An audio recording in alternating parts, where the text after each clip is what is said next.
All right, Dave, are they running Joe Biden out of office? Not Republicans, they don't have the guts for that, but are Democrats running him out of office? It feels like they're running him out of office. It kind of feels like they're running him out of office, but you got to give the devil his due with the Democrats. They always find a way to win or to continue the charade or something. And look, if you run Biden out, let's just say there's two possibilities here. Look, they realize that, now people are really catching on to the age and cognitive thing and the fact that the economy is struggling and the border. And, if you saw the thing, you probably played it on your show, Eric Adams this morning in New York City, basically telling people to flee the city. Like the whole Democrat machine is collapsing, yet they still win elections, right? We didn't get the red wave or anything else. So are they pushing Biden out? Well, I would say sort of yes. But then the question is, by all logic, then you have President Kamala Harris. Now, I get it. She would be a puppet, right? Nobody believes that she would be running the show.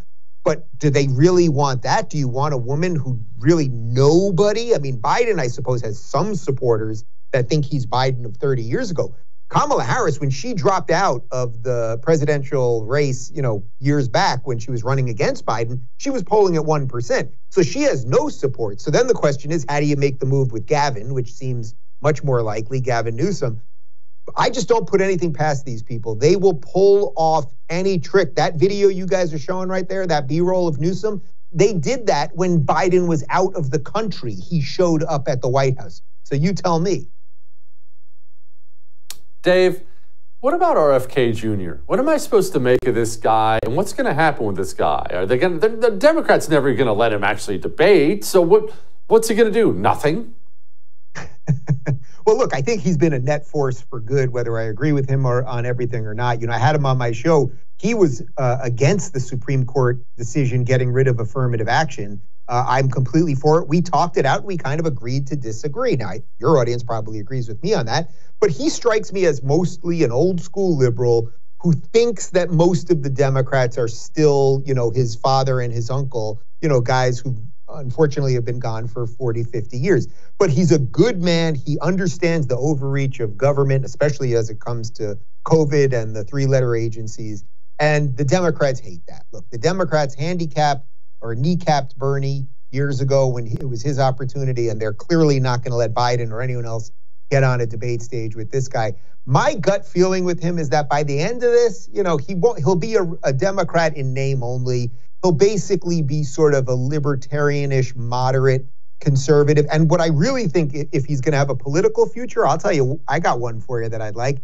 How about we get a guy named DeSantis to be president, and then you task Robert F. Kennedy with taking out the agencies, because it's what he's been doing his entire life, fighting these guys legally and everything else. And he has incredible insight on that stuff.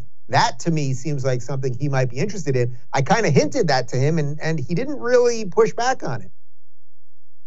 Speaking of Ron DeSantis and candidates, you're sitting down with all these guys. You sat down with the old Heavy D, and here's a little clip of it.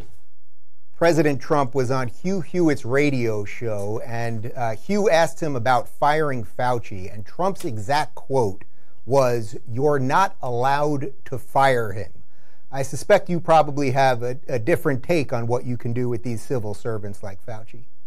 Sure. Well, first of all, it's important to point out for a long time that was not his excuse. His excuse had been that if you fired Fauci, both the Democrats and the media would have pitched a fit, which, of course, is 100% true. But that's the price of leadership. You got to stand up and do what's right. Clearly, he could have been fired from the White House task force. There was no obligation to run him out at press conference after press conference, have him doing media interviews. So I think, yes, you fire him. And here's the thing, Dave. If it's the right thing to do, you do it. If they sue you, they sue you. But you had the basis to do that, and you should have done it, and the country would have been better off had he done it. Dave, yeah. I mean, that's pretty forward. Well, because it's the truth, right? It's the truth. Whether there is some issue as to whether the president is allowed to fire a civil servant, somebody like Fauci, in a situation like that. But first off, the idea that Trump always plays by the rules, or that somehow he was afraid of Democrat backlash, or they were going to impeach him over that, is all kind of crazy. But DeSantis even qualifies that by saying, okay, well then at the very least, you don't keep trotting him out. You don't hand over the keys to the castle to the guy. Let's not forget, and you guys can find it on Twitter if you don't believe me. Donald Trump, running for re-election, ran an ad which was all video of Fauci saying nice things about him and him saying nice things about Fauci. He gave Fauci the Medal of Freedom Award on the way out after the 4 years. Those are just facts and truths. So you have to say to yourself, if you're someone who's now, let's say, a COVID skeptic, or you're certainly against mandates or lockdowns or some of the other things that Fauci brought on us, not to mention, say, the NIH funding the Wuhan lab and everything else, you have to say to yourself, okay, would Trump do it all over again? I've come to the conclusion that he probably would when push came to shove. I think DeSantis would not. The question remains to be seen. But I would say in the 22 minutes that I spent with DeSantis yesterday, and I would, again, welcome anyone to challenge me on this, I didn't hear one lie. I didn't hear one unwarranted attack. I heard serious policy and a vision for this country. And I think that's what we need. Maybe it's not what we're going to get. Maybe it's not what we deserve, but I think it's what we need. What do you mean it's not what we deserve? Look, you're closer to that campaign. Obviously, you're a DeSantis guy. You don't know what poll numbers to believe or not believe. How's the campaign going?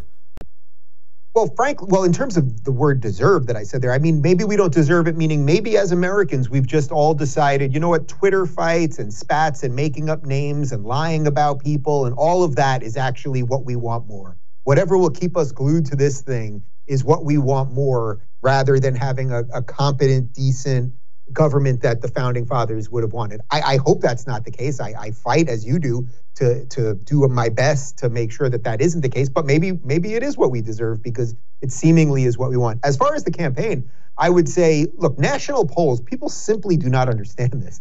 National polls mean nothing. Absolutely nothing. We have a primary process. And if Trump is up by 60 points on January 7th, or the day before, whatever it is, the day before in January, the Iowa caucus, if DeSantis wins the Iowa caucus, it changes overnight, just like that. And by the way, DeSantis is going to all 99 counties in Iowa. Trump has not campaigned publicly since August 12th. I get it. He's distracted with some other things, which the government weaponization of the Justice Department is a huge problem, but these are realities. So I think, the tortoise and the hare, man, like patience, and continue to show people that you're competent and you have a vision and there's no drama. And let's see where the chips fall. For too long, we've been led to believe that communism is a thing of the past. But the truth is, communism is alive. It's here, and it's infiltrating every aspect of American life. Introducing the Anti-Communist Manifesto by Jesse Kelly, the practical guide for patriots ready to defend our nation from its most dangerous enemy. Discover the shocking extent of communist infiltration in our education system, their alliance with American corporations, and the twisted truth behind environmentalism.